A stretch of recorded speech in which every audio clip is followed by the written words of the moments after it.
In 2008, Capcom surprised the world by releasing Mega Man 9 to digital platforms, a new entry in the classic Mega Man series that took several steps backwards and returned the series to its 8-bit NES roots, so to speak. It was a loving tribute, a finely polished title that mimicked the style while offering Mega Man the best set of master weapons up to that point. And then 2 years later, Capcom released Mega Man 10 onto the masses, which pretty much followed the same direction as 9, only now you could play as Proto Man right out of the box, and you had multiple difficulty settings, as well as DLC that gave you base and 3 special stages inspired by the Game Boy games.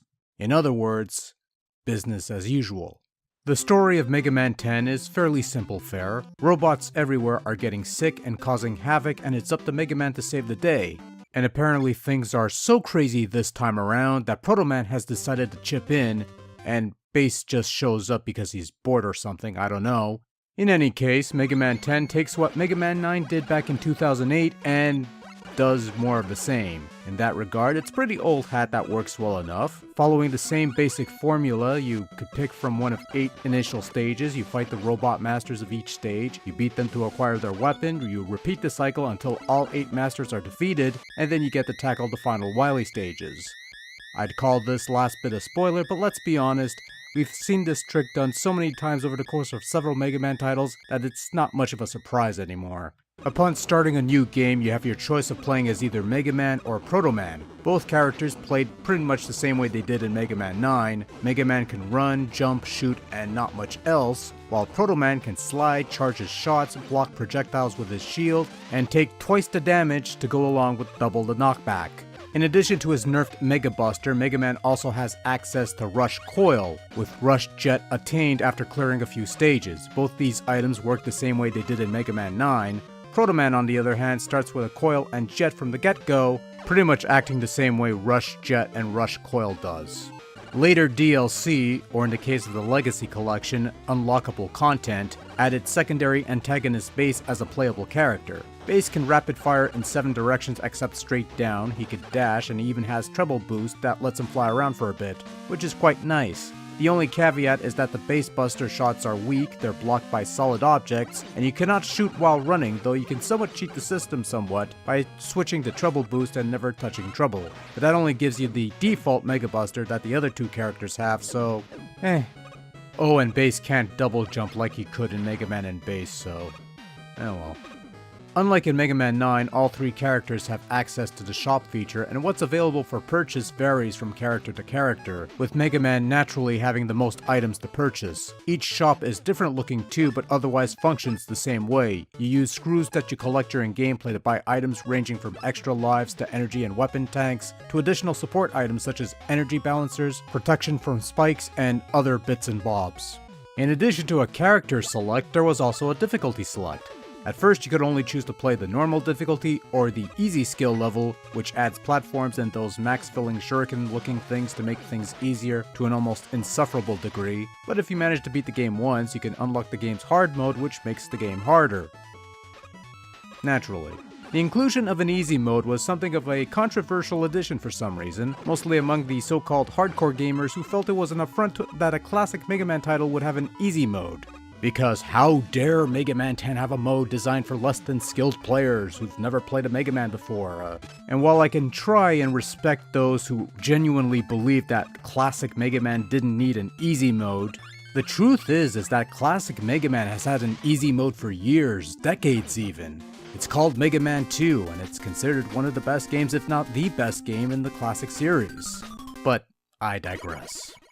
Also, much like in the previous game, there was additional DLC that cost a bit more money back in the day, but the Legacy Collection 2 version requires you beat the game once, or you just put in the code to enable the content. Aside from Bass being a playable character, you also had the Endless mode to see how far you could go on one life, and 3 special stages for Time Attack based on the Game Boy games, with the 3 Mega Man killer bosses as, well, bosses of these stages. Unlike the Fake Man level of Mega Man 9, beating these guys will earn you their weapons for the main games, weapons that you immediately start with every time you start a new game with Mega Man, which is a nice little bonus and incentive to play these levels. If nothing else, Mirror Buster makes life a bit easier in some regards, but not by much.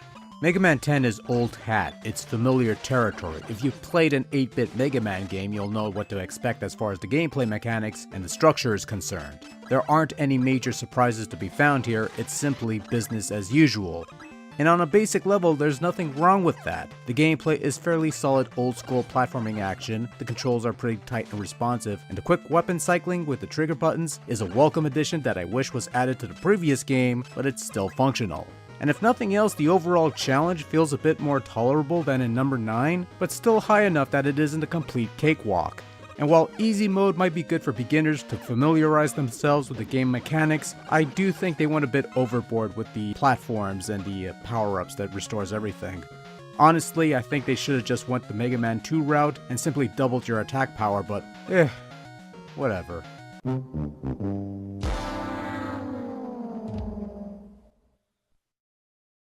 Mega Man 9 had an awesome set of weapons you could use that were useful and more than just killing bosses, and were fun to use and were useful and useful, use.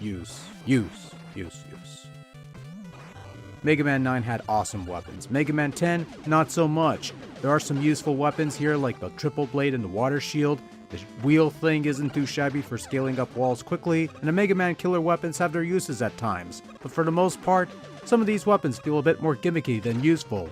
The thunder thing from Sheepman is almost worthless, the chill spike thing is a poor man's ice slasher, and the commando bomb has a bit of a learning curve to use effectively, and is probably not worth it for anything that isn't a breakable barrier of sorts. And after the sublime arsenal of weapons you got to play with in Mega Man 9, this is an unfortunate step downwards in the Master Weapon category. Mega Man 10 looks like 8-bit Mega Man, and that's all I really need to say in the matter. If 8-bit Mega Man doesn't appeal to you in the slightest, then nothing this game does is going to change your mind. Mega Man 10 might cheat a little and add a few extra colors here and there for additional effect, but not much more than that. But the majority of the game looks like something you'd get on the NES. But really, what else can I say here? Nothing really, it looks like 8-bit Mega Man. At this point, nothing else needs to be said. In what may be a somewhat controversial talking point, the sound department in Mega Man 10 is also a bit of a weak point. They kept the old Buster Shot sound effects, the old Shutter sound effects, the old lower pitched landing sounds, and the charge sound is the same grating one from 9 rather than the pleasant in comparison sound from 4 to 6. Though to be fair, even that gets on my nerves after a while. It's a minor point to harp on, but the sound quality did see a bit of a boost when we went from 2 to 3, and I kinda wish we went with a slightly nicer sounding sound so it gels nicely with the new sound effects made for this game. And then there's the soundtrack, which feels decidedly average. There are some good quality memorable tunes here, like Solar Man, Nitro Man, some of the Wily tunes are alright, the Game Boy remixes are top notch, and the Endless Run music is excellent marathon chip music. But the rest of the soundtrack is merely just there. Still pretty good sounding with some decent compositions and melodies, nothing that could be described as truly horrible, but for the most part it's just meh. Overall, Mega Man 10 is a dilemma. On the one hand, it's a very solid entry in the series that works exceptionally well, with some highlights being the multiple playable characters, the Game Boy inspired special stages, some of the more notable music tracks, the little challenge stages that offer some nice tutorialization without being too obnoxious about it.